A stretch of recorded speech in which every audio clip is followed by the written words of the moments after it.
Hello.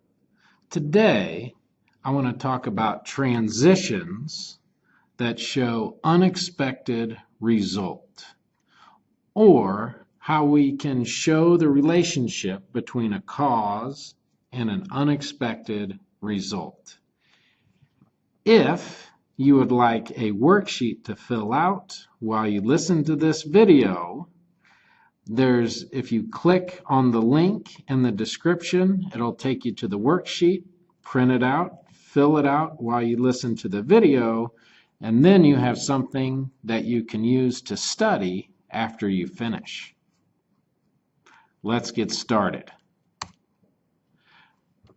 First of all, we're talking about an unexpected result, something you don't expect.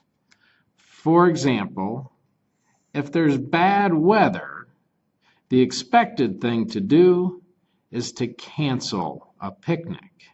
The unexpected thing would be, even though there's bad weather, to still have that picnic. Let's look at some ways we can show this unexpected result. First of all, we have prepositions. Two prepositions we can use for this are despite and in spite of. Despite the bad weather, we had our picnic. A preposition is followed by just the object. So it's not followed by a subject and verb. So I have despite the bad weather. The bad weather is the object. It answers despite what. And then I have the subject and verb after that. We had the picnic.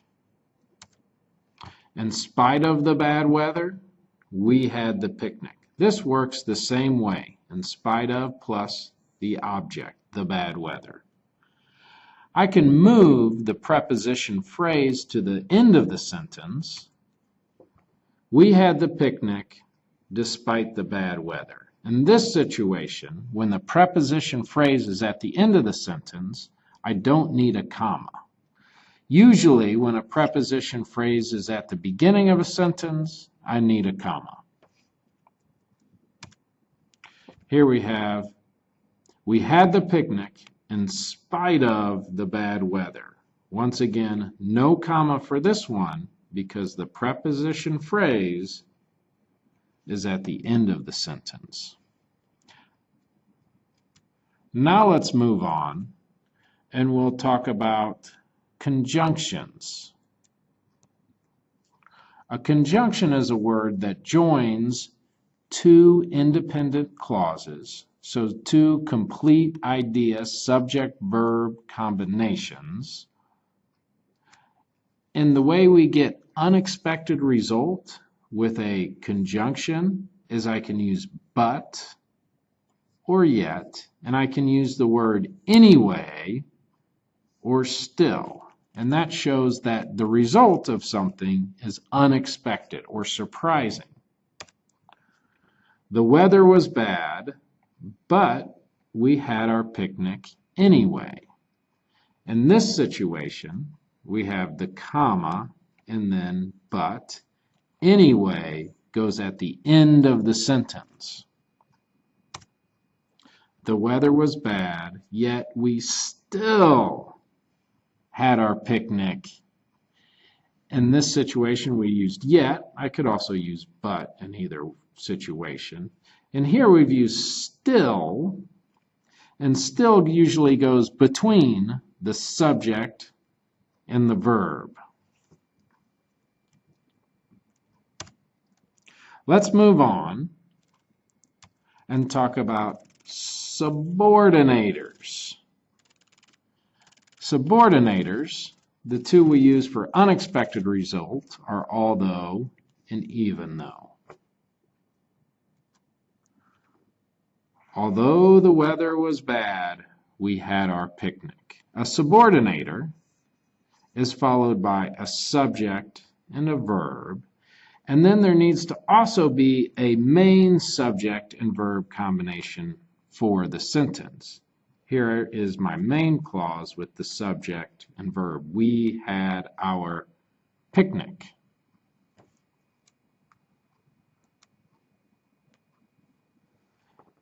The subordinator can also be, the subordinator can also be at the end of the sentence. We had our picnic, although the weather was bad. If the subordinator is at the end of the sentence, like right here, there's no comma necessary. When the subordinator is at the beginning of the sentence, I need a comma after that subject-verb combination. And here we can use even though the same as although. Even though the weather was bad, comma, we had our picnic. When even though's at the beginning of the sentence, we'll have a comma after that subject-verb combination. And the last one, transition signals. The two we use for unexpected results are nevertheless and nonetheless. The weather was bad. Nevertheless, we had our picnic. Nevertheless shows the relationship from this sentence to this sentence. So it shows how these two ideas connect. In this situation, I use a comma or a period and before nevertheless and a comma afterwards. The weather was bad. Nonetheless, we had our picnic. Nonetheless and nevertheless mean the same thing, so I can use them in either sentence. In both sentences, I could also use a semicolon and a comma.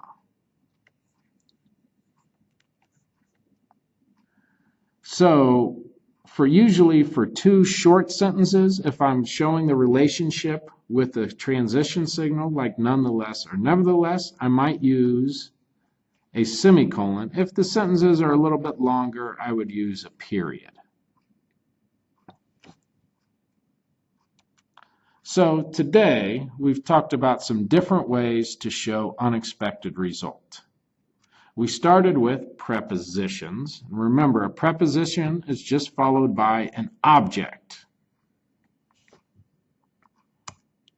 Then we talked about conjunctions, which have a comma and then but and yet, and I can use the word still or anyway to get that idea of unexpected result. Then we talked about subordinators, like although and even though.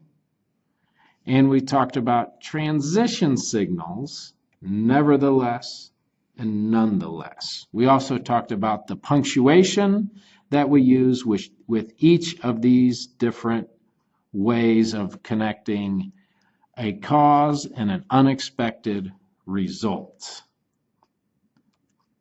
Thank you very much. I hope you enjoyed listening to this one of Teacher Dan's videos. I invite you to subscribe to my YouTube channel. Feel free to share any of my videos with your friends, with your teacher, anyone learning English.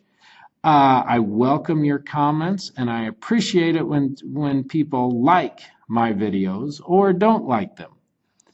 Thank you very much for listening, and I hope you have a great day.